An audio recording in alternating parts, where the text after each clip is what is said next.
I kept ending up in situations with people that I was dating that weren't happy. And they weren't happy. They weren't happy with wherever they were at in life. And interesting you say that. But I felt like I could make them happy. And now. Aye. I'm the captain now. Coming to you from the K2 Studios in San Diego, California. This sounds great. You sound amazing. I always sound amazing. It's the world famous. Everybody's hitting off like BFFs. Kris and Kristine Show. Hey, what's happening? How are you doing today? Thank you so much for being here. And I am Kris. And I'm Kristine, and welcome to episode 182 of the Kris and Kristine Show. Ooh-wee, fantastic. Coming to you live on a Sunday. Yeah, it is. And I was just thinking, 182. What does 182 make me think of? Blink 182. That's right. Coming to you from San Diego. They're from Poway. Do you know that? I had no clue. Seriously? You kidding me? Are you kidding me for real? I don't know if I've ever even listened to one of their songs. Oh my goodness. I was a huge Blink 182 fan back in the day. Had all the albums and everything. And I kind of fell off a little bit and stuff. But they had a new album come out, or at least a new song come out a couple years ago. Yeah, it was all right. It's cool, and all that stuff. But yeah, it was a massive. I think what happened for me was that the fact that the band was literally here in San Diego, from San Diego area, which made it so much more cooler. Because when you think about your hometown, if something major like comes out of your own hometown, you get super excited, and like you're super thrilled for it. Absolutely. And you were just making me think of new releases. I was here scrolling on my phone just as quickly as I could to try and to find the exact information. But guess what just happened tonight? You made dinner? I did, but tonight is the Grammys. And we weren't there tonight, yeah. None other than the Queen herself, Taylor Swift, just surprise announced. Well, you said Queen. I thought it meant you. No, she just surprise announced a brand new album drop. Everybody thought that she was going to release Reputation, Taylor's version tonight, like all over the T-Swiftie community. Everybody was like, ready for the new album announcement, or for the Reputation and album announcement. Everybody was queued up for it, and she totally blindsided her entire community. And instead of releasing her re-recorded album Reputation, she came out with a brand new one, and it is so exciting. I'm trying to get the exact name of it. It's the Tortured Poets Department, I think is what it's called. Hold please. I'm going to tell you right now. Well, all the Tortured Poets Department. Wow, that sounds like a mouthful. By the way. Reminds me of like Dead Poets Society. I think that's what the English she was going for. Now, the question is it country or is it back to pop? It's with her. I mean, her current, like, I don't even know if it's considered pop. It's like her own genre. I think she's kind of fallen into that, like pop meets like soft rock meets like, I guess maybe soft rock. It's like if you listen on soft rock. Yeah, no. Like adult contemporary, No. Like that kind of music. It's not like country. Like I miss the old country Taylor. Taylor, if you're listening, I miss you when you're country. Let me tell you. Back you were in the good old days. Living back in like 1912. No. She wasn't even born yet. I know, but you were like way back in like the initial days of Taylor. I'm not alone though. I've heard a lot of people too. They say that's your way of saying that's your way of trying to get like a street cred. I've heard from a lot of people. Yeah, they say that they miss the old Taylor. They miss the country Taylor. They list them. Yes, people my age. What are their names? Old people. Yeah, pretty much. That are in their late 50s. Did I ever tell you that I discovered Taylor Swift? Like I brought her to the masses. You keep saying this. That is not true. I did. No, it's not true. Everybody's like, who's this Taylor Swift chick? And I'm like, you gotta check out this album. It's amazing. Check this thing out. I was pimping out her stuff. I burned it from Napster. Yeah. I am accurate. In fact, it was from Napster. I know it was from Napster. I've heard that tells you I've heard this story more than 17 times. So what I did was I burned it, and then I was like, "This is so awesome!" Listened to it all the time. Gave it out to everybody. Okay, old man, we're over it. But the point is, going back to what I was saying, is it's it's very exciting. It's a pre-order of her new album. It's not going to be released until April, but she announced it today. The Tortured Poets Department is very exciting. And, it's just been very interesting to see how she continues to shock people through like these little clues that she weaves into her performances. And then, she'll roll out a new single, or the woman is just a machine. I don't know how she gets it all done. I wonder if she sleeps, but like how many albums on top of this mega tour that she's doing right now. How does she even have time to even record an album while she was on the road and going back and forth to the Chiefs games and stuff like that? Her airplane must have like a studio or something inside it. I don't know. Can you imagine trying to do the background sound elimination for somebody recording on an airplane like that? Well, if you have her kind of money, and if you can build your own airplane, you probably can build like an entire section of the plane which is totally isolated. Soundproof. Oh, yeah, definitely. Or even on your, okay, maybe not on the airplane, but definitely like on an actual tour bus. Oh, yeah. On the tour bus, you can have a whole, because did you say she had like 10 or 20 different tour buses or something like that, or trailers or trucks or something like that? No, I said that she had like 50 different semi trucks, right, if not more, for her gear for her tour, but that's not her recording studio. One of them could have been a recording studio. Hey, did you ever see Knight Rider back in the day, the old 80s television show? How Kit, the car that talked in Knight Rider. Anyways, it would like drive up into You didn't even let me answer. The answer is no, because I was barely born. Okay. Yes, I know because it's what is it? Something Knight Rider, the pattern is full. Something like, what do they say? No, it's Ghost Rider, the pattern. Ghost Rider. Okay. That's not the right one. But anyways, the car drove up into this like, it was a semi truck. It was a black car, right, and it talked. I know. Yes, and it was like a computer or whatever. But the headquarters was like this rolling semi. So like the semi opened its back door up and had like and these it would ramps. like roll out the back. Yeah, and then or it would take off. I know. And just I the watched opposite. it. It would roll into it, and inside the semi, it was like it's full on like like headquarters with like computers and stuff, and they would like do all their cool, whatever the show was about, I forget. But anyways, they would do their stuff in the semi. Like the rolling semi was like the studio. Why can't she do something like that? Why can't she have a rolling semi with all the studio stuff inside the semi? You're assuming she doesn't. Well, I don't know. I'm just saying. Exactly. You don't know. But my point is, the whole point of this segment is to say, congratulations, Taylor. The world is excited. I'm excited. I love her music. I find it very fascinating, very poetic. I love the lyrics. And I've been listening over and over again to her song Endgame, because it's almost like she's foreshadowing what her life was going to be. And it's on her Reputation album, but the song says, I want to be your end game. I want to be your first string. I want to be your A team. And then there's like these quotes and they're very sports related. And I was like, oh my gosh, like, did Taylor know she was going to end up with a sports guy?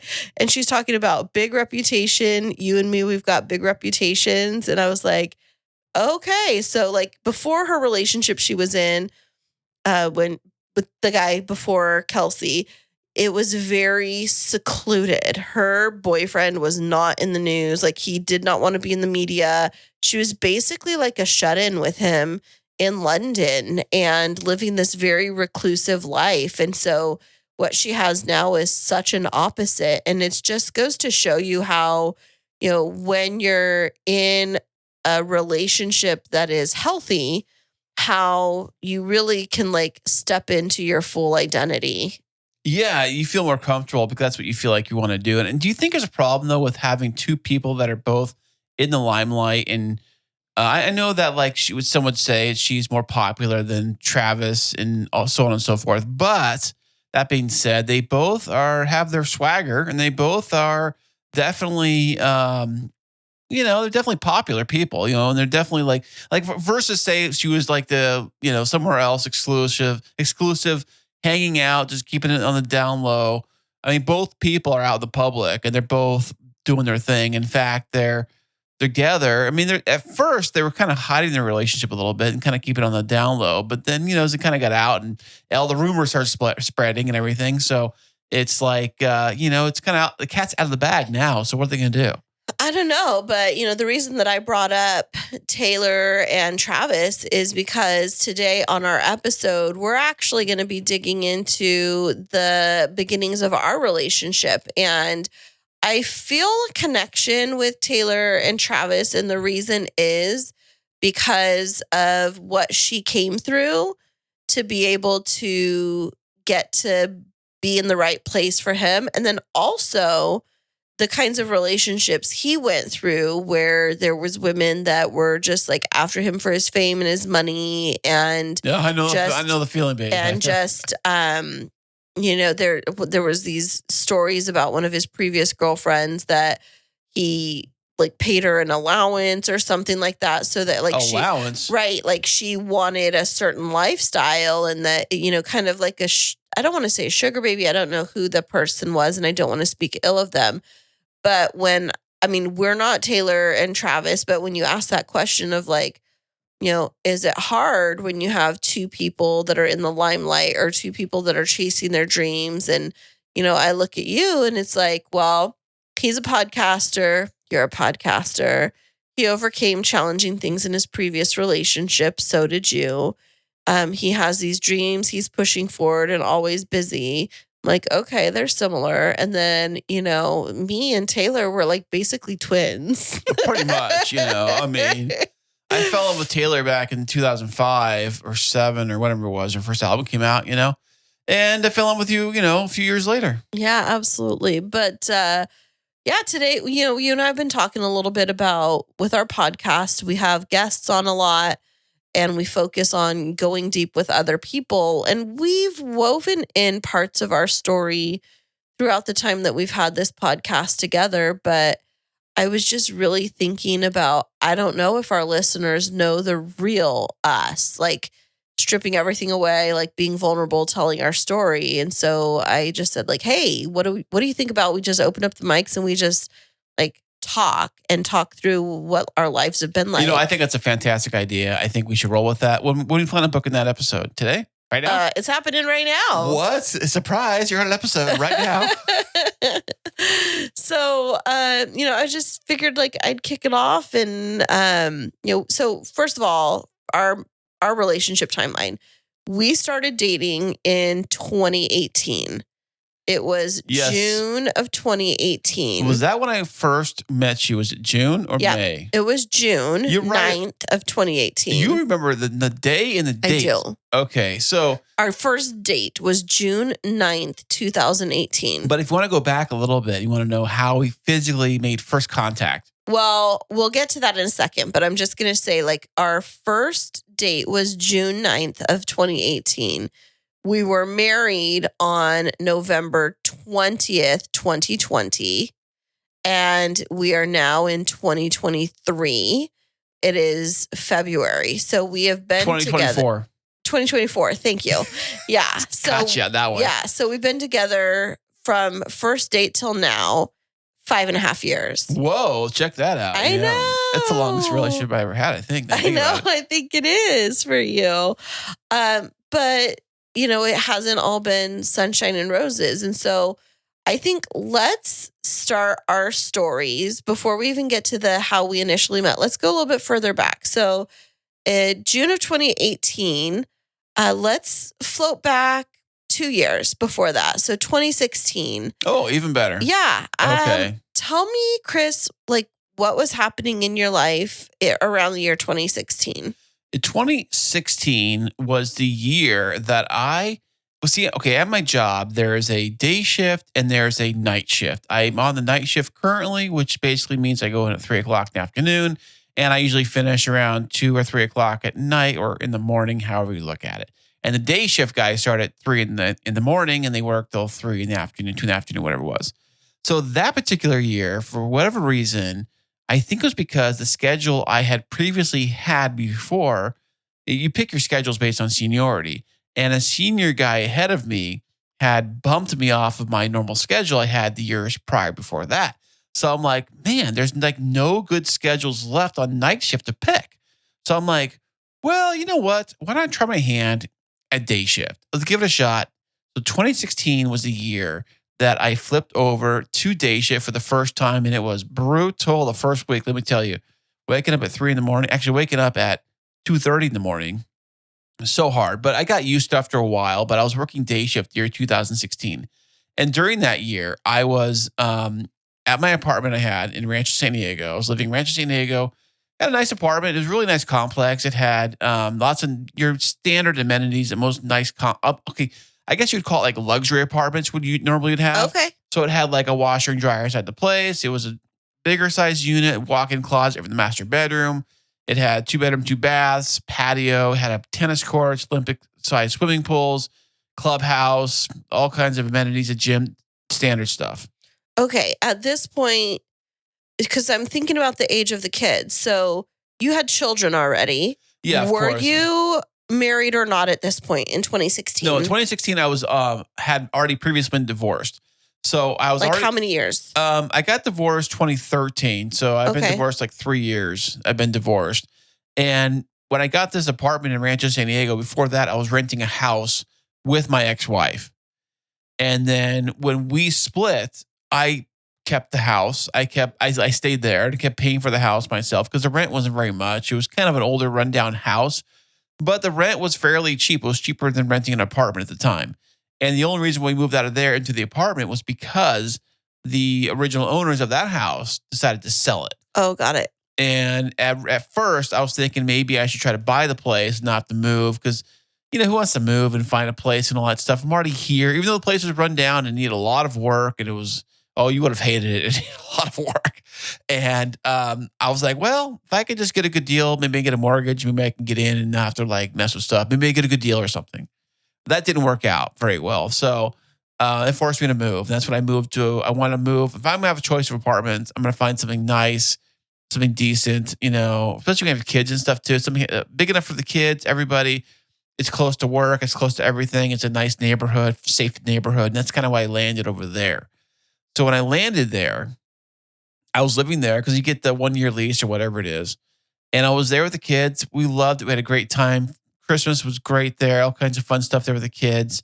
The one thing I didn't like about living in the apartment, which probably everybody who lives in an apartment has this issue, is that if you come home late at night or different hours or whatever, your parking spots are gone or someone's parking in your spot and you get so mad. I've had a couple issues and it was so mad. And, but anyways, that's one thing I hate about the apartment parking. So that's where you physically were located and like where you physically were living.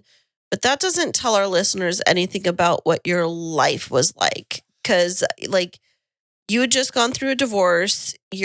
How old were the kids when the divorce was finalized? My oldest was going at that time, which kind of sucked because I had to take the kids from Rancho San Diego all the way over to where they go to school. We're going to school by our house now, which is kind of a far drive from where I was at. So I had to do that. And Jacob was, I think, kindergarten or first grade he was in. And Mason wasn't in school yet.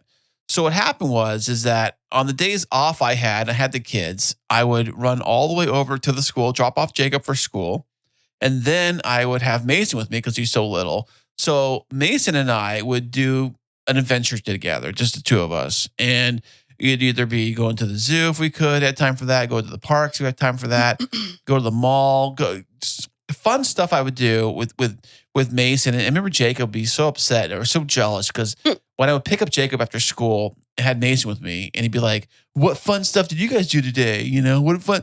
Well, we went to the park, we did this, And I think he felt a little like jealousy of that kind of stuff because we did fun stuff. It's because I had something to do with Mason. Mason was so little, I had to take him and do something with him, or it was the park or something, right? Because I had him. Then I pick up Jacob, and I was off during the middle of the week. So I was basically, the days off I had were days they were in school. It wasn't Saturday or Sunday. It wasn't like that, those kind of days. So basically, when I had the kids on my days off, it was filled with kid stuff.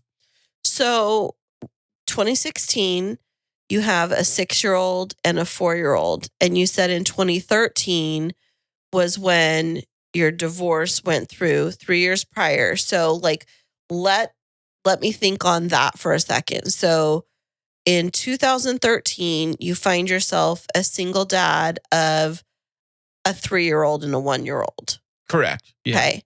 So I don't want to dig too much into the circumstances around the divorce, but that time frame of taking a 3-year-old and a 1-year-old and getting them to be 6-year-old and 4-year-old, like that 3-year gap, what was that like for you as a single parent who was also working full time? What do you mean? Like, what was it like for you? Well, I mean, at first it's always well. First off, when you get divorced or even break up with a girlfriend or boyfriend, husband, whatever, it's very stressful, and especially when infidelity is involved, and that makes you want to do something kind of like revenge dating. I guess it's kind of a bad term, but like it's where it's almost like think of it like a rebound, but like basically like a rebound, but definitely like almost like I'm going to show you and get kind of a thing. And I think I fell into that too when I was, split up from my ex and I was just dating girl after girl and that sort of thing and didn't really care. It was something new and fresh and something new and exciting and somebody that for the first time, actually, for my time, when you go through divorce, everything's horrible and people say nasty things and they do nasty things and things of that sort. So when I feel like you're free of that and you feel like you're, wide open to do whatever you want. That's basically what I did. But having kids on the days off was hard to really get out and do stuff because I had the kids all the time. Once in a while, my mom would watch the kids and I'd go out on a date or have people over and things of that sort. But for the most part, when I was dating, I had to bring the kids into my dating relationship fairly quickly. And I think it did the same thing with you because like the reality was that I didn't have like some people who get divorced will have like the kids with me during the summer and then during winter break they're away or vice versa. And you have all that time free. I never had that. So on my only days off I had the kids with me. So imagine that and trying to date. How hard is that? It's like near impossible, especially when they're that age. I think Mason was still in diapers. He was still in diapers when I was after I left my ex-wife and trying to like date with a baby, a newborn, Right. a newborn, but like a baby, and then Jacob too and stuff. So it was very tricky navigating that stuff. So when I did find people, I did date different people that were okay with having kids or okay with being around children and stuff. That for me was like a tractor beam. I was like very attracted to that because not so much they can watch the kids, is because that they could understand and they could be accepting of being around the kids and accepting the idea of possibly having a family with me and the kids. That makes a lot of sense. So those are the kind of girls I was attracted to, especially right after the divorce. Girls that were into like younger and partying and were single and didn't even have or even around kids. That's probably why I was more attracted to moms, I guess, or single moms, probably because they understood my situation. So back in 2016, what were you up to? Well, so, our paths, I know we've talked about this before. Things happen at different times for each of us. So in 2016, if we look at January of 2016, I had just arrived in San Diego County. So I started my job at the County Office of Education on June 5th of 2016. So I got the keys to my first apartment down here just a few days before Christmas of 2015, and then moved into the apartment the day after Christmas 2015. And, so some stuff had happened to where I had to make a really hard decision to move down and not bring Ezekiel with me because ultimately it was what was best for him. I really wanted him to be with me. And like you said, when you go through really hard things, there's this desire to want revenge and there was a moment where, I wanted, because I was hurt, I wanted to hurt my former spouse. Of course, yeah. But I didn't. And I can say that with confidence that every step I've taken the high road, even though it meant that I paid a lot more money through the divorce, that I took on debts that I didn't necessarily have to. I could have fought it all. And when it came down to Ezekiel, and I needed to move for my mental well-being and for me to get a fresh start, and for some other reasons that I don't need to get into on this podcast, I really needed to get some distance between me and my former spouse. But what I wasn't going to do under any circumstances was take Ezekiel away from his dad, because his dad is a really good dad. Now, did that thought ever cross your mind? Of taking him? Yeah. Well, I wanted to move him down here with me. I mean, what mother, when you go through that, when you go through, needing to start fresh, would want to make that decision of, your child staying behind? And so for me, it was, to this day, the most difficult decision that I've ever had to make was the choice of being able to start this new job, knowing that I would not be seeing my son every day. And so I got my apartment, and, Ezekiel was with me. It was during winter break for him. So he was with me for a few days, and then went back home. I think my parents took him home, or I met his dad halfway. And his birthday was like 2 weeks later. So my parents drove him down so that we could all spend his birthday together in the new apartment. And my mom and dad stayed over with us. But I went, it's crazy, is I rented this apartment, and I, just like you were saying, when you rented an apartment for the kids and you were looking at all the amenities, when I selected this apartment, I selected it believing that Ezekiel would be with me. I picked it in an area in Escondido. So it's like 35, 40 minutes from work in a commute.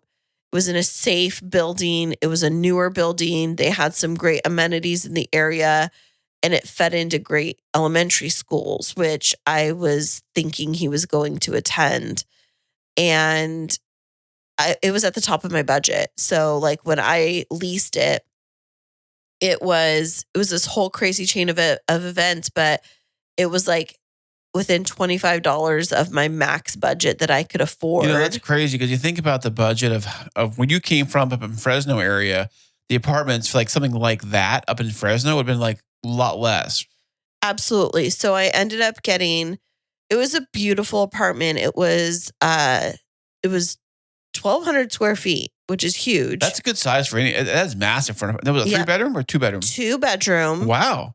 2-bathroom, washer and dryer in the unit. The building was less than 5 years old.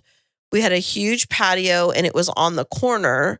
So we had a wraparound patio. We had a big living room and a dining area, a little built-in desk, and everything, like granite countertops, huge kitchen. It was a beautiful apartment, and I was so excited to get it. And then after my family moved me in, and after those first few days when Ezekiel went home, I was sitting there. I was so, I want to say poor. That's not an accurate reflection. Money was so tight. I wasn't poor, but money was so tight that I couldn't afford a lot of things that a lot of people could. I didn't have a TV. I didn't have any kind of cable service. I had Netflix on a computer that I bought. And so that's all that I would be able to watch. So I would sit in my apartment. I had no friends in the area because I moved down for the job and to get some distance. Some space, yeah. I had no friends down there. I had no family within hundreds of miles. Money was so tight that I couldn't like go out to eat and things like that. And so I would sit in my apartment and I had like I could watch Netflix and I would just watch Only on the laptop, right? Right. I would watch reruns on Gilmore Girls. Um, but even then, like it took me a little while to be able to scrimp out enough in my budget to be able to activate the Wi-Fi, which I needed for work. So I was able to pay for Wi-Fi in my apartment.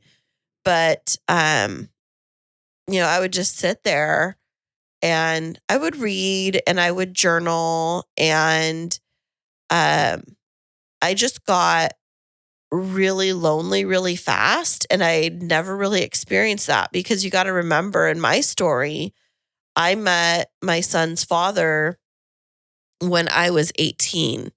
Was it right out of high school or still in high school? I was in college. It was my first week in college, and I met him, and we became friends, and then we started dating a year later, and now here I am at 35 years old. I'd never dated. That's crazy. I'd never dated. He was my first boyfriend, and I'd never needed to date. I'd never known how to navigate socially. I was 35 years old. I'd never gone to a club ever. I think I'd stepped foot in maybe like 2 or 3 bars. My entire life up until this point was work and church and family. And now I'm in a new city with a new job that I hadn't even started yet. I didn't have a church.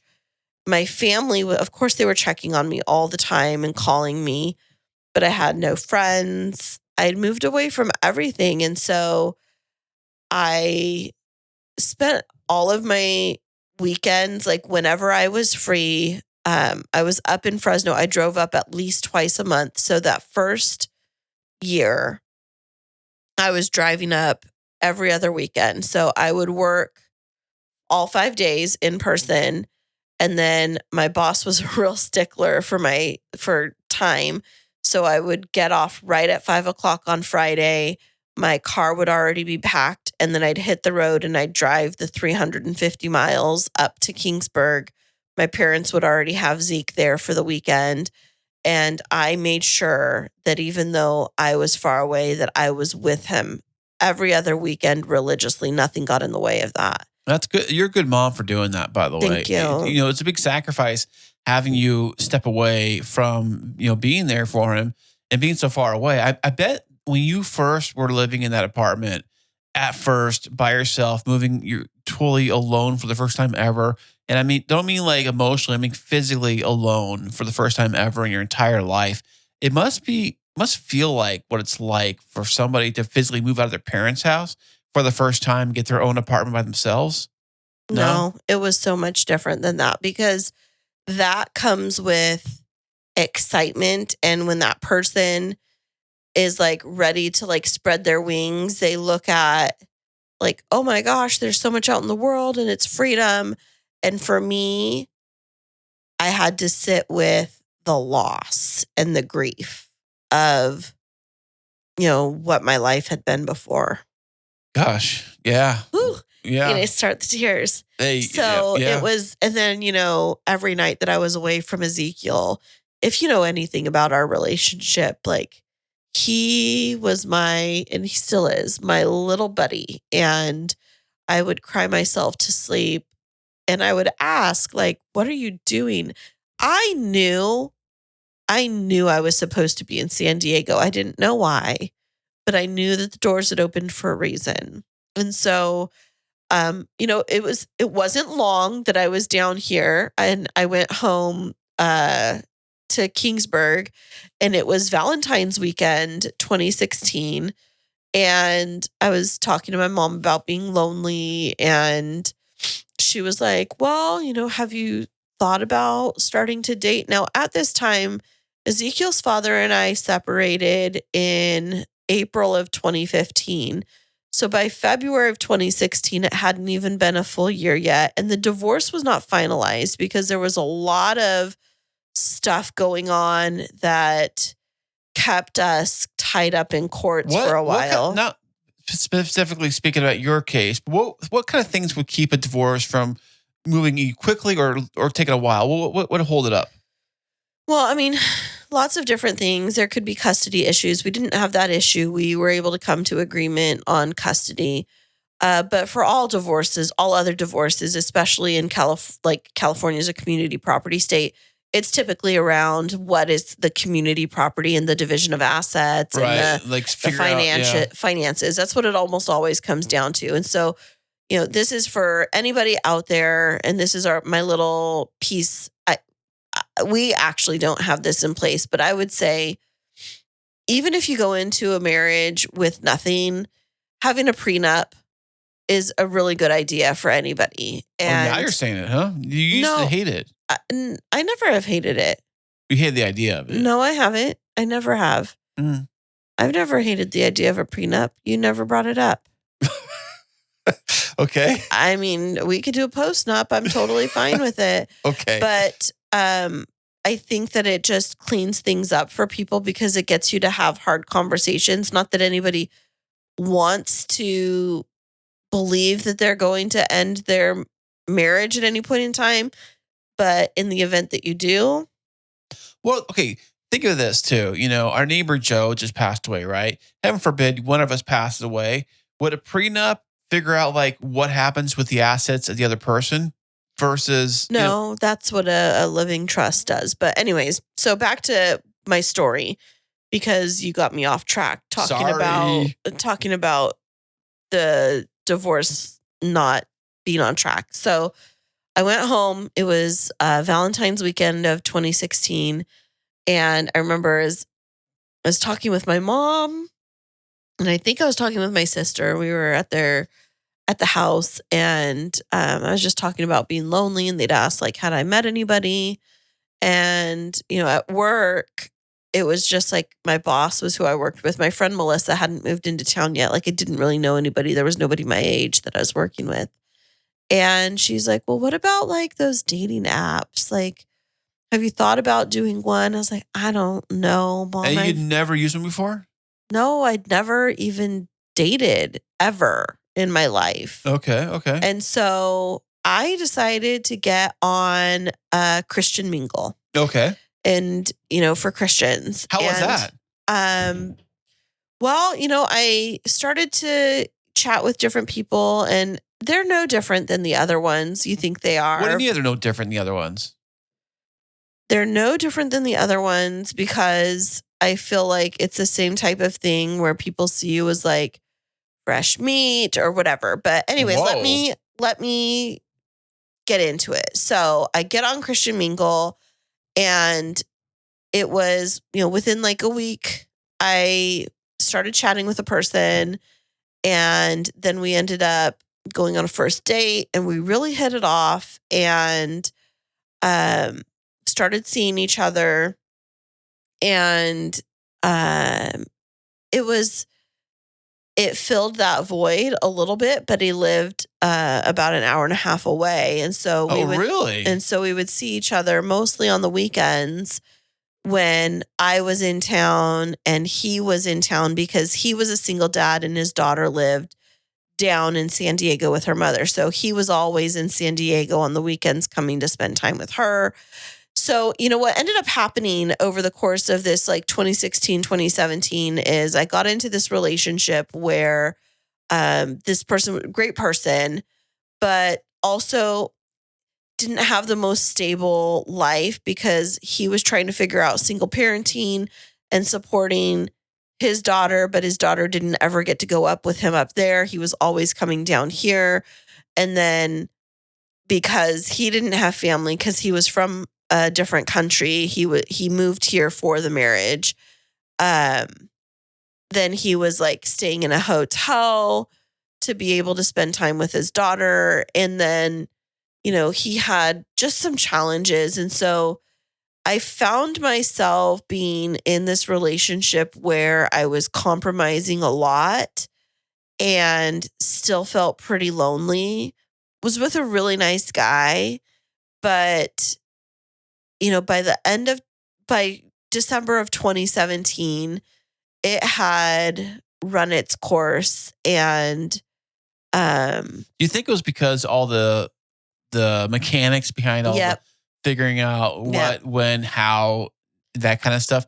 When you have two single parents that are both having to travel to be with their children, that becomes like where your energy is going. And as much as you want to feel like you can connect with and spend time with someone and give your best, you both end up giving each other a bit of the leftovers, and then you come into the relationship fatigued. And instead of being the best version of yourselves, you end up like almost looking to the other person to fill holes that your life is needing filled, instead of being able to just like love each other as you are. So, we ended up right after New Year's. So it was like maybe New Year's 2017 or something like that. It was over, and it was hard. And I was just like kind of devastated. And I went through this whole stage of, because again, I had never dated.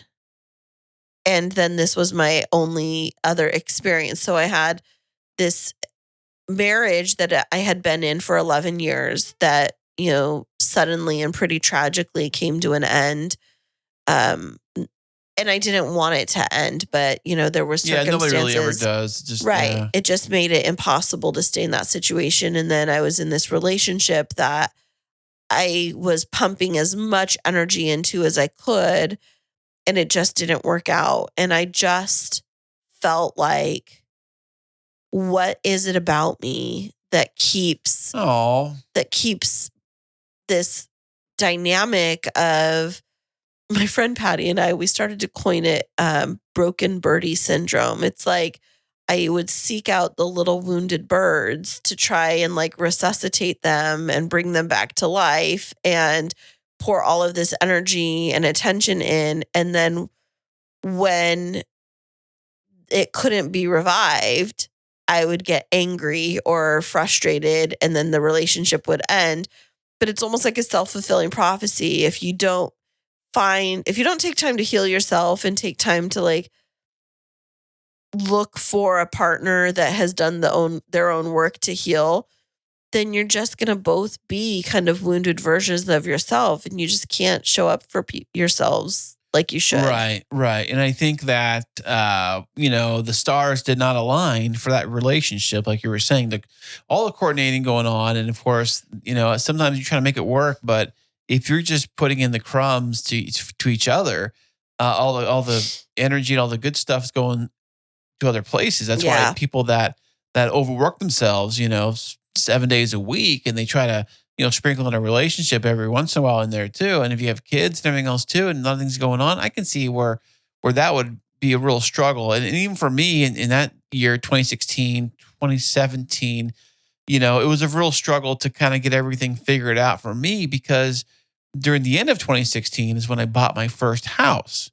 So during that last half of 2016, my free time, other than the kids, but like after work, was with my realtor agent looking around at new properties, signing documents. I probably looked at every night after work, every afternoon after work. I would meet up with her, and we would go and look at 5 properties, probably at least twice a week.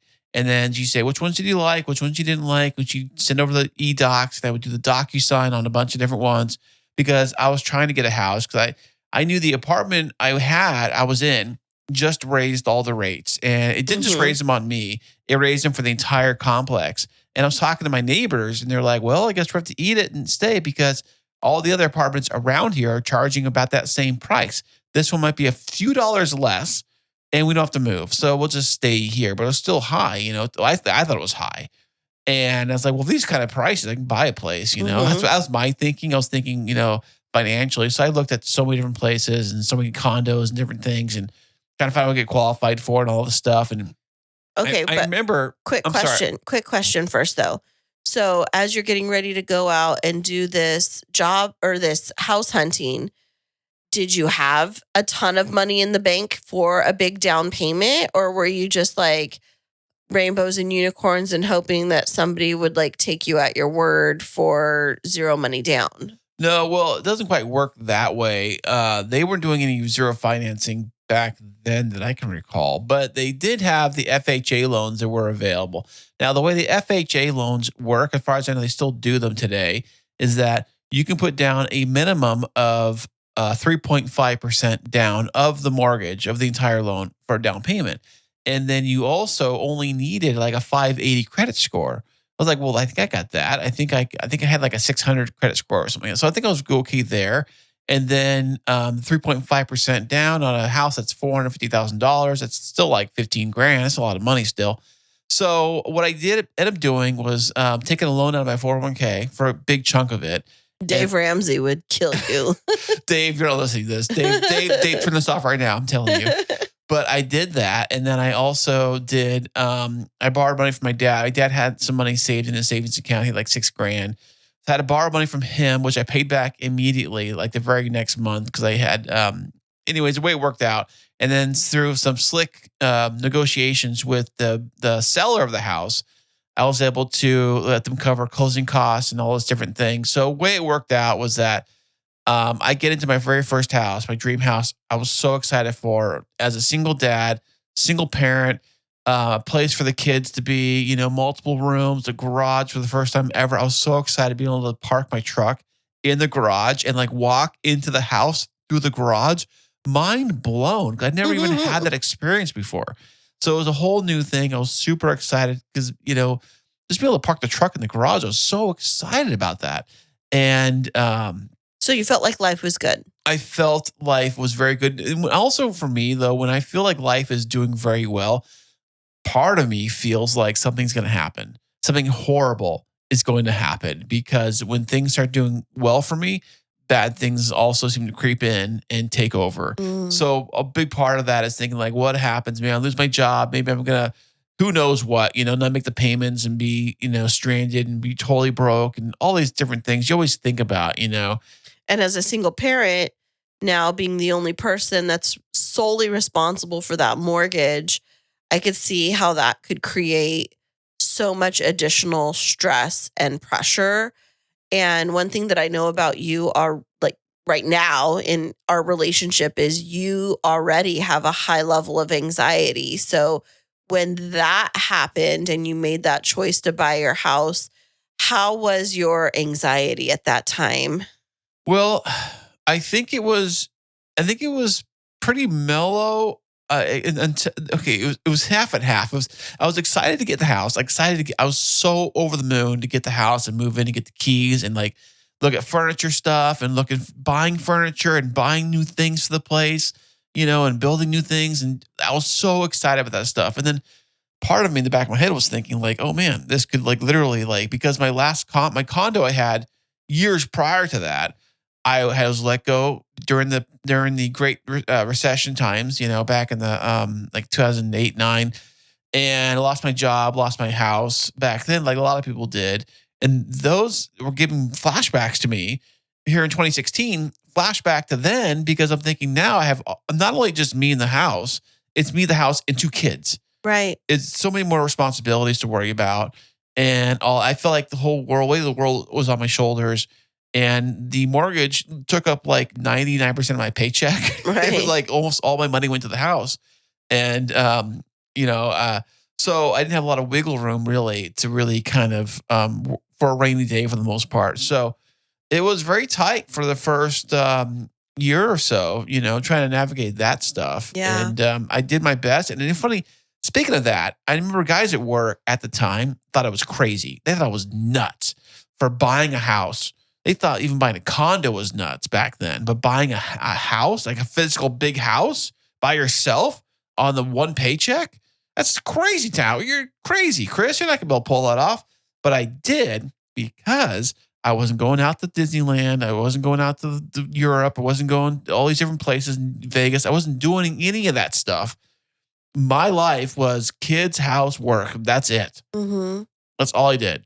Well, you know, picking up where you left off. So you finally got into the house right around that same time, I would say a little bit later than that, I finally, it was in 2017. I finally realized like Ezekiel wasn't going to be able to move down with me. He was getting into his flow in middle school. And here I am living quite a distance away from work. And I was realizing that because I wasn't close to work and close to where my friends lived in San Diego, I was up in Escondido in North County.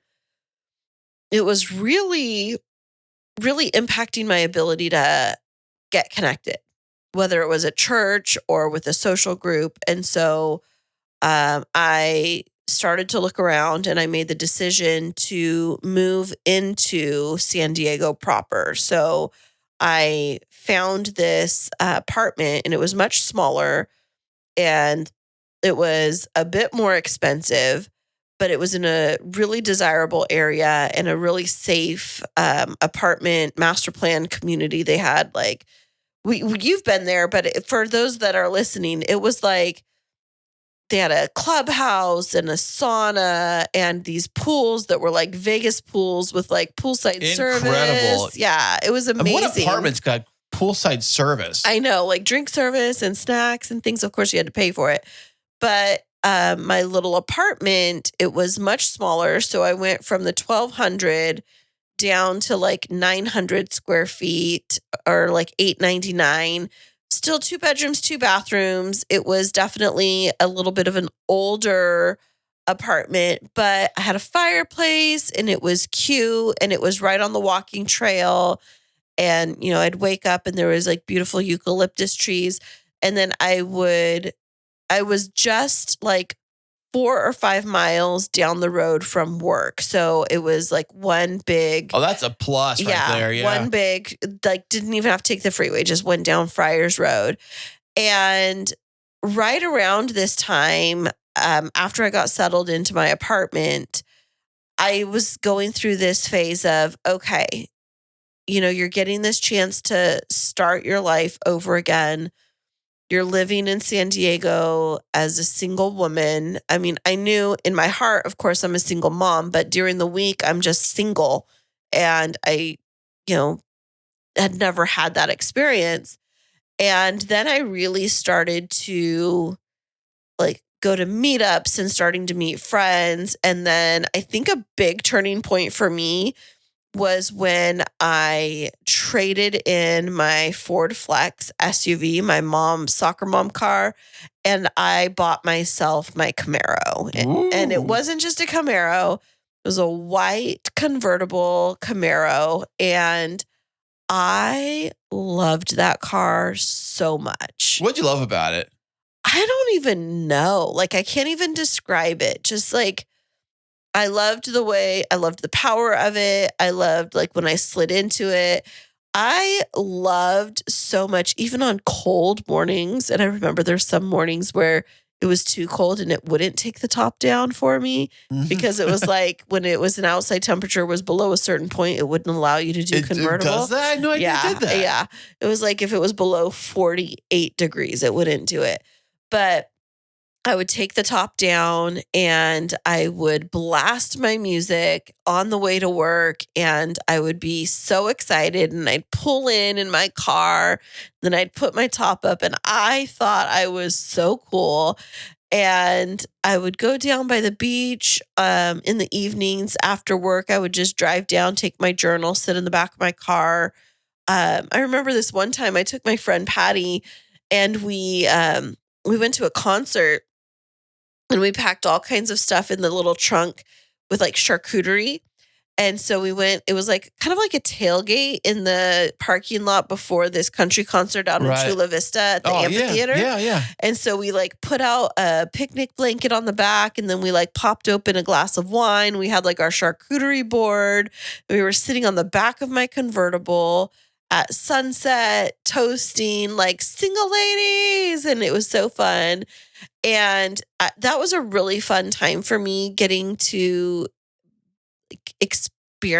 not experiment, but expose myself to things that I hadn't been exposed to in not an obnoxious way, but like, okay, I went to my first club with my friends. Did you survive? Are you okay? Yeah. I went to a brewery and had my first beer at 36 years old. Wait a second. You telling me you never drank at all? Beers or nothing? Anything? I had some drinks. I had wines and like rosés and things like that, but I'd never had a beer. Oh, yeah? What'd you think? I liked it. Yeah. Yeah, I tested out some different ones and I found which ones I liked, but I was, living in my apartment and then started to date a little bit here and there and just nothing serious. It was just like, meeting people and, just meeting different kinds of people and finding out what I liked and I didn't like and getting really into my work and doing a lot of travel for work and things like that. And of course, every other weekend, either at this point, Ezekiel was old enough, he was starting to fly down as an unaccompanied minor. So we were still seeing each other every other weekend. And that At least you were doing continued that. At least you were doing that. all the way through. Yeah. All the way until he graduated. It was every other weekend. And there was only a couple of months where, if he had school stuff and things like that, that kind of got in the way.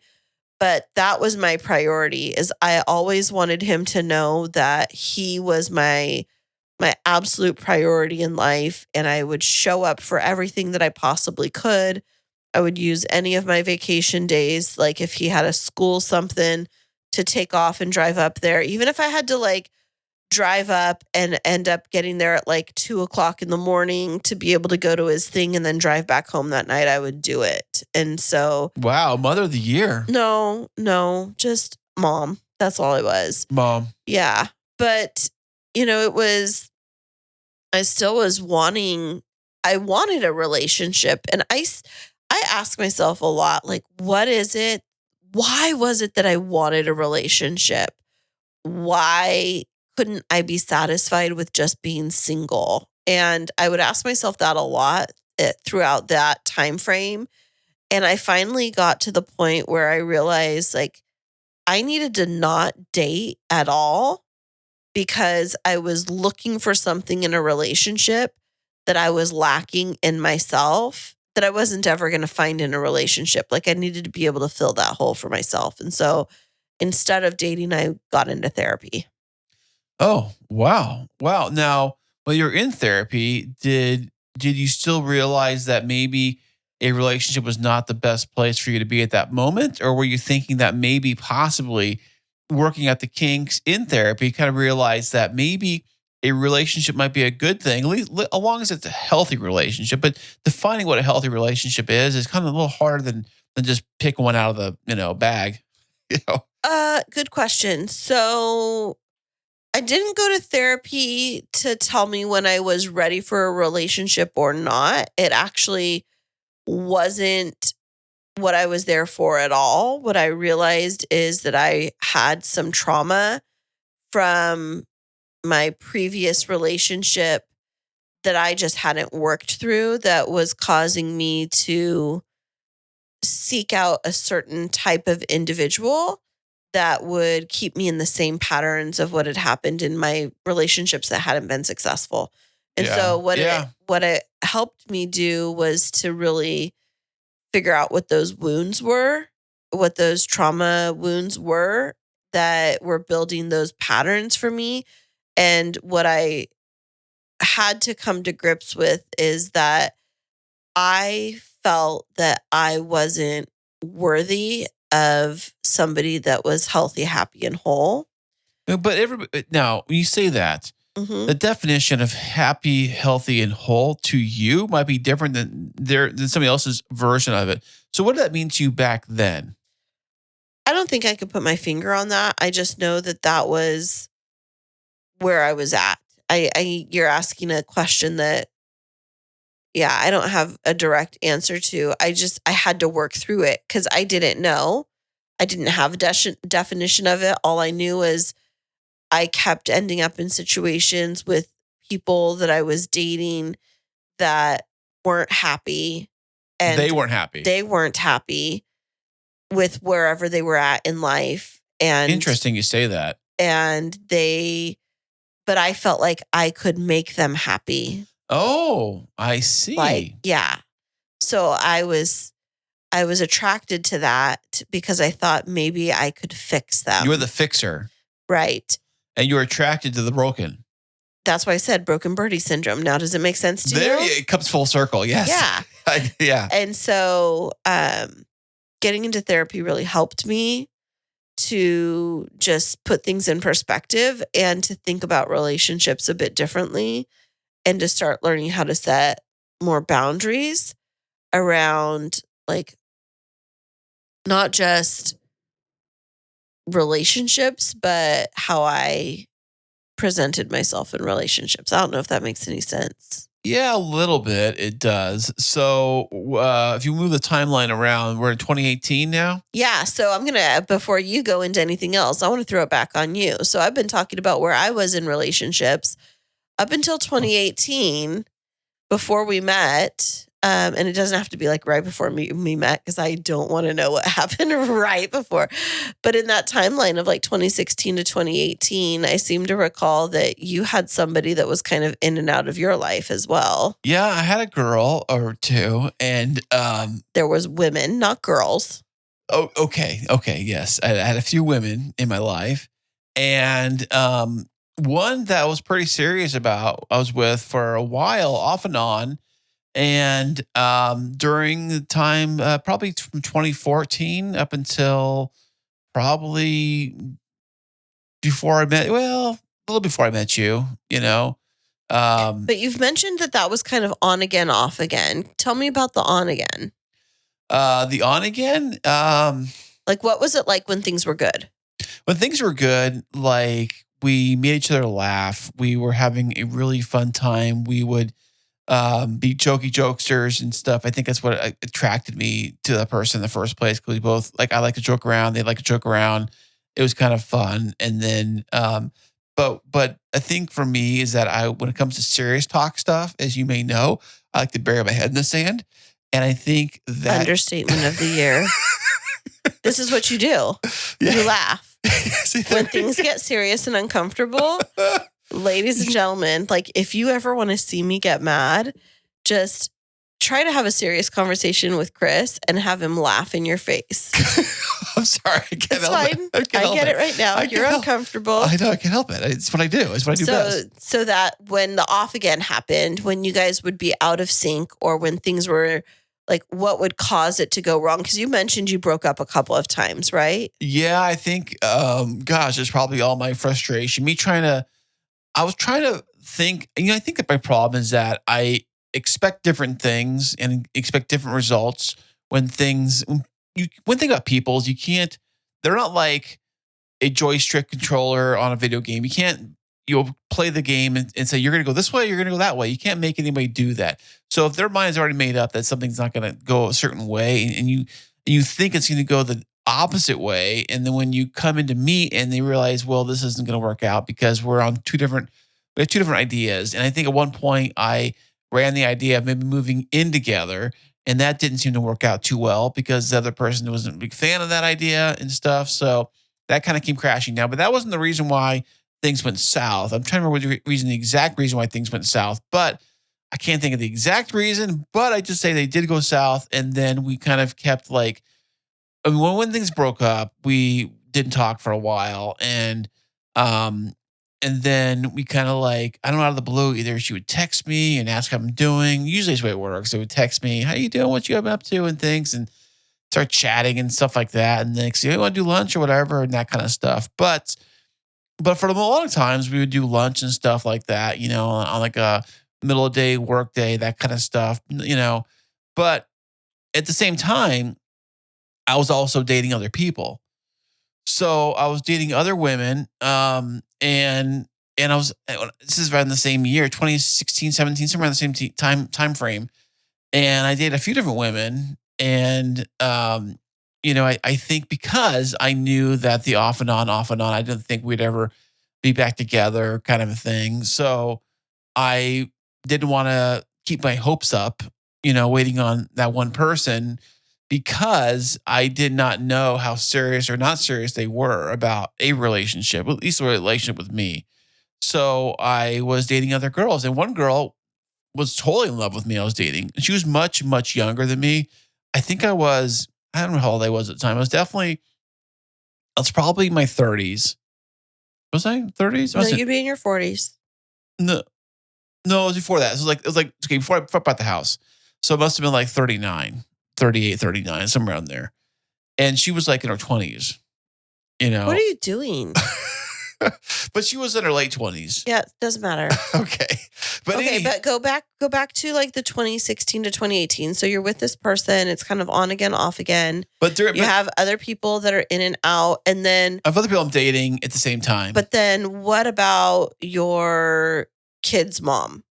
What happened? Because I think it's really important for our listeners to know, like, there's a little foreshadowing of what happened in your life right before I came into the picture. So right before you came in, my ex-wife, my kid's mom, was in a very horrible relationship because she has another kid with another fella. That's kind of the reason why we got divorced in the first place. If you can think outside, figure that out.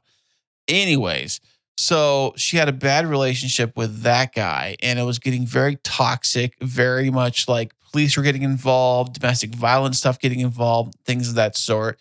And I had this big brand new house that I bought, well, new to me, I guess. And it had 3 bedrooms, and the kids were already bunking up in one bedroom at the bunk bed. I had my room, which is the master, and had this other room, which is sitting doing nothing. It was an empty room. I think I had a few boxes in there. It was basically nothing. And I said, you know what? Well, you get a phone call. It wasn't you said. Well, remind me, because now I forgot. You said you got a phone call from her. And then what happened? Was this the phone call that led to I had no place to go? Yep. And I have no place to go. Her family lived up north, and she had the kids, and I had the kids, and we were still doing the split custody where 50% of the time my house, 50% of the time at her house or her place and things like that. And she told me that the days that I had the kids, when it was just her and her ex, it was very toxic to where it was very violent, them being there. And then she tried to curb it when they were at the house. But when the kids were at the house with them and stuff, but it was worse, way worse when the two of them were alone. No kids were involved. And she has a tiny tot that's also now in the picture as well. Correct. With that other person. Right. So you have, the mother of your children who you're divorced from, and there's been a number of years in between. You have this on again, off again relationship. And maybe you're dating a couple of other gals, but then you get this phone call where she's literally telling you, I can't be here. I'm afraid he's going to do something to me. I don't have anywhere to go.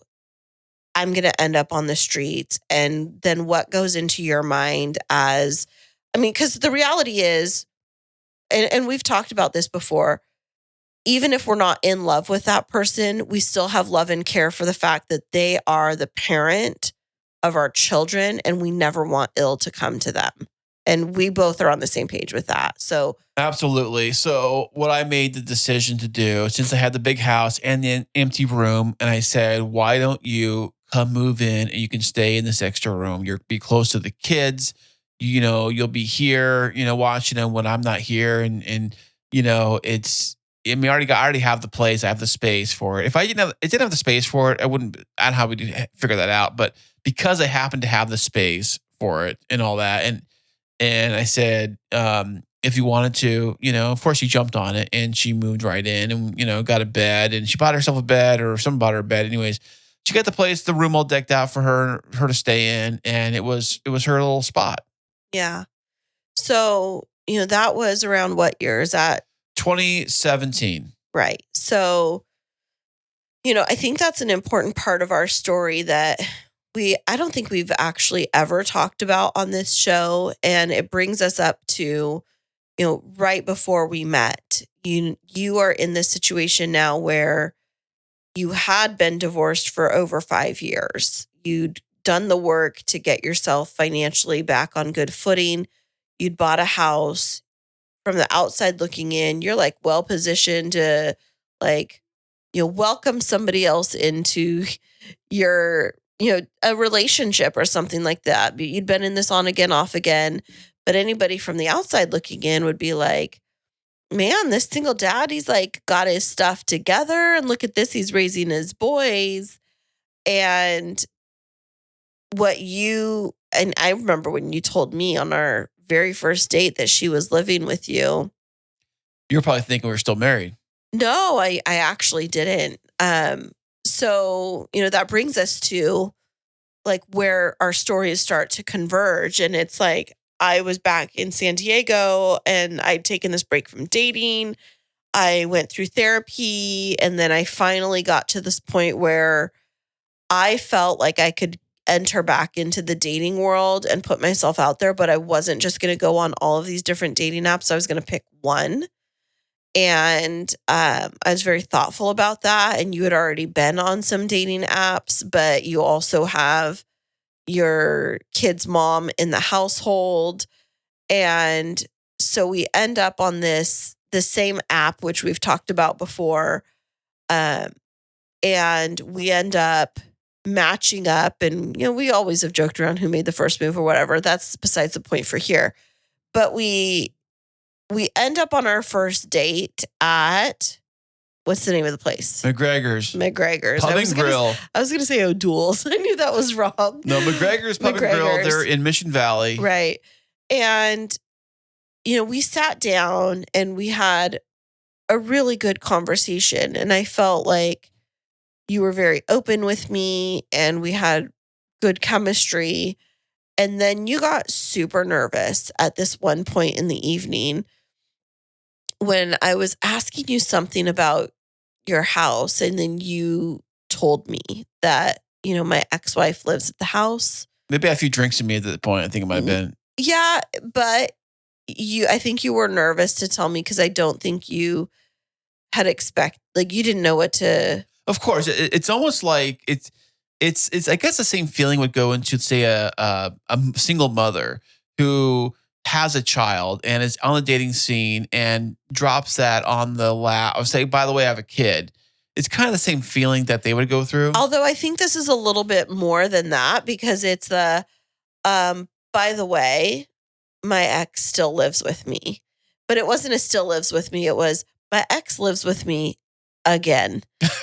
And Yeah. but what I don't think people from the outside looking in realize is in cities like San Francisco, San Diego, New York City, we can throw some other very expensive cities into the mix, is when you are in that situation of being a single parent and being the sole provider for the most part for your kids, how sometimes for some couples, moving out isn't an option because they literally can't afford it. Because for some couples, like they're on the verge of being at the poverty line, even with combined incomes. Now imagine you split up. What happens for that person that has a lower income? Where are they going to go? Right. Yeah, definitely. Yeah. And so out of necessity, I think that there's, I've seen lots of different situations where I had previously, when I was a principal up in Fresno, I had a teacher who they rotated in. Once they separated, it was like one of them would live somewhere else for 3 days while the other one came in to care for the kids. And it was like the parent carousel. Oh, so the kids wouldn't go back and forth. The parents would. The parents, I've heard of stories like that. It's Right. not nothing new. I've heard that before. But I've also heard that here in San Diego and probably, like you said, the expensive towns like this one, that a lot of people were moving back in with their parents in times like that, or even staying with their parents much longer than they probably should have, just because rents are so expensive and everything's so expensive. And I think that like you literally need to make 6 figures or more to even like get an apartment. Right. So in that moment, when you told me, you were like, hey, so my ex-wife lives in the spare bedroom at my house, but there's nothing between us. We've been divorced for like 5 years. It was just circumstances. And you were very open with me. I was like, okay. And it was one of those moments where I actually never thought that you two were involved. Like from the very beginning when you told me, I never thought that the two of you were involved. To this day, like I mean, you're looking at me right now weird. Like maybe I should have been questioning that. No, I just was because you say that, but then you hate it when like just don't get into all that. Okay. I don't get into all that because yes, I am a very territorial wife. Yeah, it's the Latina in you. The Latina in you. Sure, you call it whatever it is, but I'm very strict on boundaries. So that was the thing is, yes, you shared a home, but then you two were very friendly with each other, and that was not my experience with my previous spouse, where we had very tight boundaries around communication. Like we didn't like joke around with each other. It was like very transactional. Like, are you taking him this weekend? Where is he going to get picked up? Blah, blah, blah, blah, blah.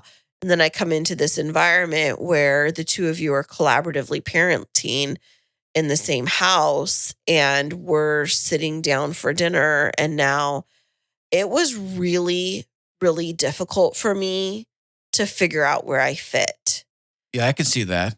Yeah. I know. I mean, I always wondered when you were gone up to visit Ezekiel up north, and it was just me and her and the kids at the house, and that must have made you feel a little uneasy. Oh, gosh. Okay. Well, now we're opening up the can of worms. I won't forget. And this is something Are you talking about the dining room table? Dining room table. Holy moly. So you and I had been dating for a couple of months, and you had this high top pub table for a dining room table, and it had the tall stools, but they were kind of spindly, like very, like the legs on them were kind of thin. And so that was the only place to eat dinner, but there was only 4 seats. Right. It was a 4-seater. Because my apartment at the time, like most apartments do, they don't have big dining rooms. The dining room was the size of like a closet. So I had to get something small that I could fit in the dining room, and, we all could have dinner around. Yeah. But what was happening is, as I came into the picture, it was the only place to eat. And if Ezekiel came, then there wouldn't be room for all of us to sit.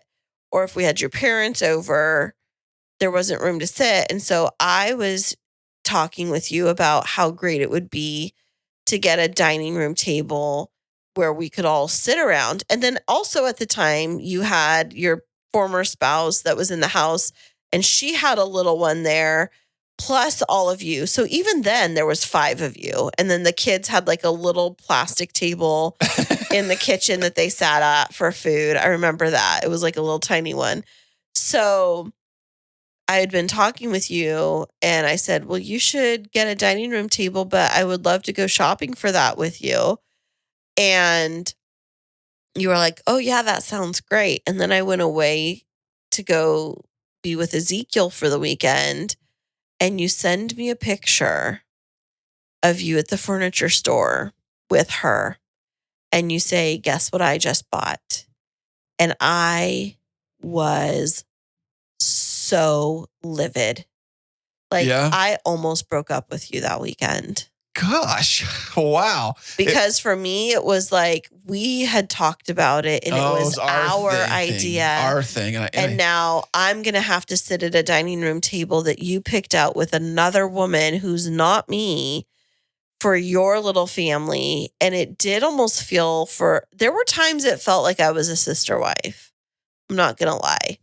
It was very hard. And I was like, yeah. Why? And then I would sit at night sometimes, and it's like, why am I allowing myself to be in this dynamic? And I had to go back through like, okay, is he broken? Like, is he a broken birdie? Am I trying to fix something with him?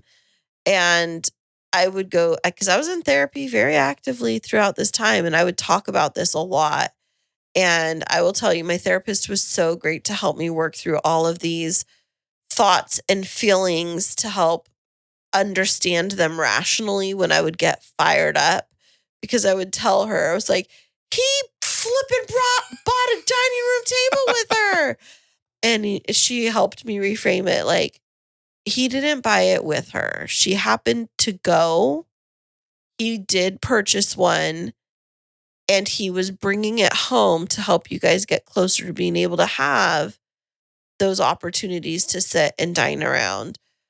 But I did make you sell that before we got into this house because we did have an agreement, which we've kept to, which is in this home that we bought, we wanted a fresh start for everything. Oh, definitely. It's our place. You and me. It's our new house. So we want no bad mojo to come in here. We talked through every piece of furniture before we brought it into this house. And the things that we agreed to bring was our bed because it was a very comfortable bed.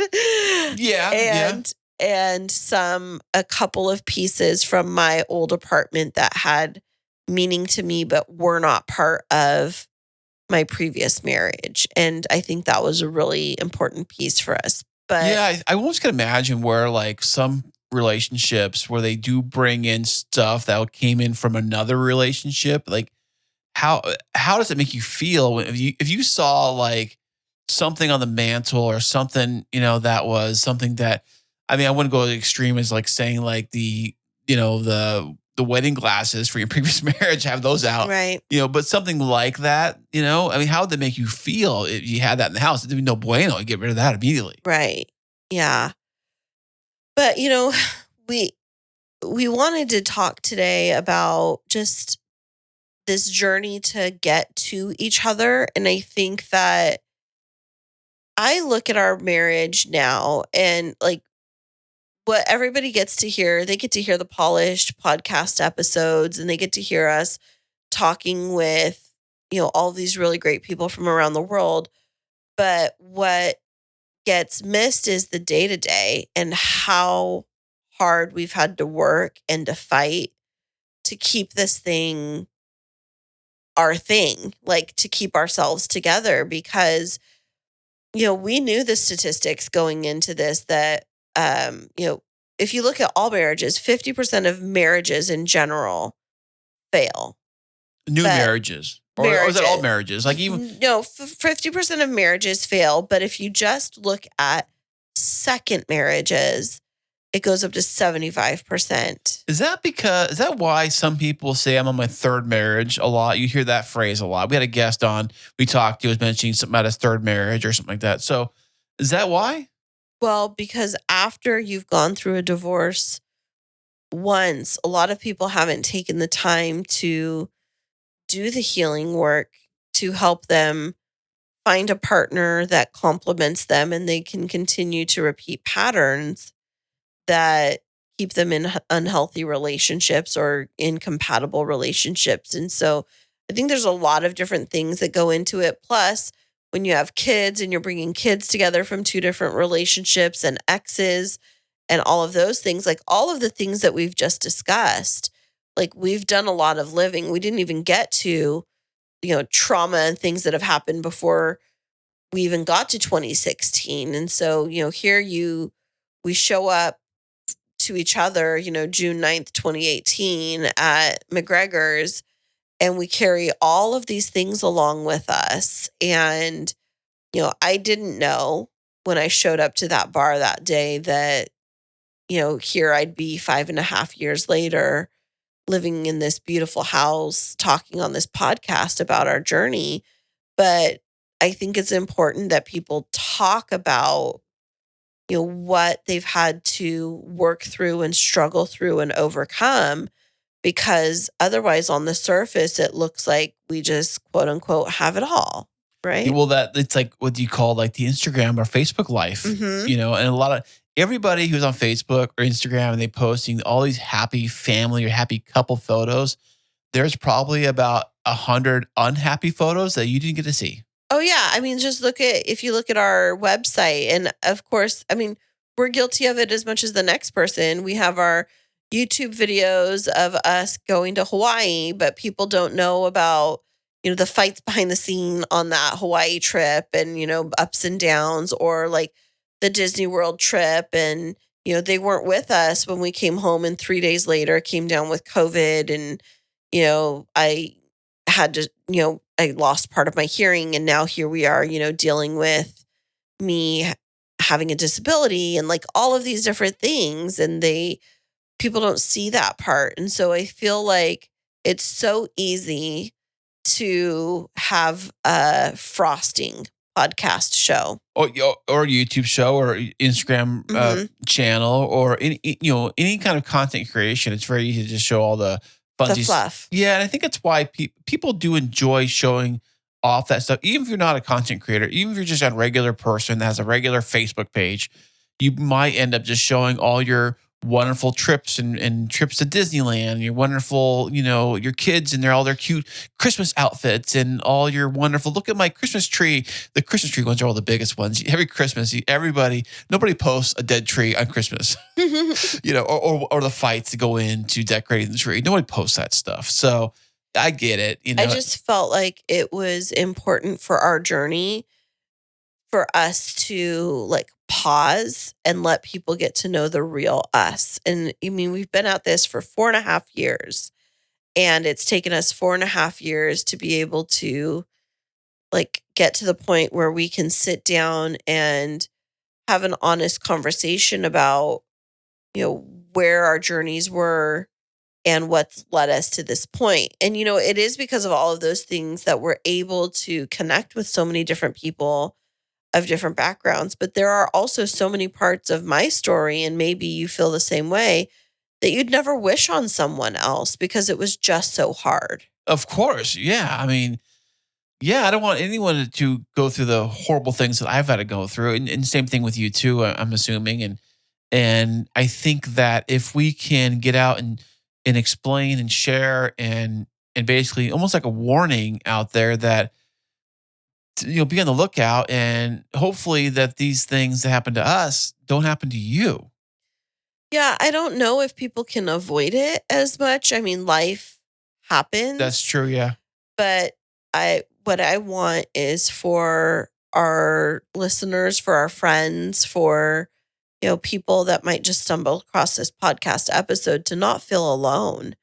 Because when you go through a divorce and you go through that fracture of a relationship, and you have to face this idea of getting yourself back out there once you're ready to get out there, quote unquote, you can carry with you all of these feelings of being damaged goods, or like, is there anybody that's going to love me? And the answer is yes, there is. And it's going to take a lot of work, though. It's going to take a lot of work to keep it, because when I don't even know if I'm saying this correctly, but it's like, it's very easy for people to get into, and we've talked about this on multiple episodes, to get in the Disney mentality of relationships, or just like the Hallmark mentality, where it's like, you see all of the fluffy stuff. Yeah, that's how I learned dating was based on Disney movies. Right. And it's like you see just a little bit of conflict, and then, somebody runs away and they come back together, they reconcile, and then they live happily ever after. Yeah. But the reality is it's messily ever after. Like, life is messy, and we're constantly trying to work through it. And, that's the thing is with our relationship, is there's been some real hard stuff we've had to work through. And I'm sure there's going to be hard stuff we're going to continue to have to work through. But the thing is we keep working through it. And that's right. Yeah. Even if you get uncomfortable and you laugh like a creeper, we still figure out how to have the hard conversations. And so I don't know if there was any specific point to this episode other than for us to feel that we were finally like showing our cards to everyone and being like, here's the real us, and here's our real journey. And maybe you connect with a point. Maybe this is something that's going to help better prepare you for maybe something that comes into your life later. Or maybe you heard something that you think could help a friend that's going through some dark times right now. But I just want to say that if you put in the work, like on yourself, things will get better. Yes, definitely. And we can't promise you're going to find love, or that you're going to find that magical relationship. But we can say that if you put in the work to do what's right for you and your kids, if you have kids, you are going to be better off because of it. That's right. Yeah. Well said. My goodness. Thank you. Dr. Kristine in the house. Absolutely. And sitting on my therapy couch over here across from you. I feel like I'm the therapist today. Yeah, You know, like, really? Well, this is You were asking like some deep questions today. It made me uncomfortable. Well, because I'm a therapist in my spare time. In your spare time? Yes. I thought you almost said in your spirit time. I was like, what is that? That too. I think spare time goes, is close because I usually don't have any spare time. So it's kind of that's the way it works. But anyways, well, I hear our puppy calling us. She's crying over there. She's been so needy today. And it's like she got bacon and a hamburger patty today. She got more bacon than I've ever had. You know? I know. But, for our listeners that maybe this is their first time listening to our episode, where can they find out more about us? Yeah, you can go to our website, which is krisandkristineshow.com. There's a link to it down at the bottom of this episode. Scroll on down and there it is. Absolutely. And so, this was a deviation from our typical episodes. You normally can expect to hear, great interviews, fun banter. This was a little bit more of a quiet, like reality check kind of episode, but we've got it's like you ever watch the show? There's some shows that have like called giggle shows, comedy shows, and they'll have like the standard thing, and then every once in a while they'll go into like a deep, like serious subject of the show. I think Saved by the Bell did one about drugs or something like that, I think it was Saved by the Bell I'm thinking of. And of course, maybe even Family Ties. I'm really dating myself here. But they'd have these serious episodes where it wasn't all the funsy, usual, funs and giggles.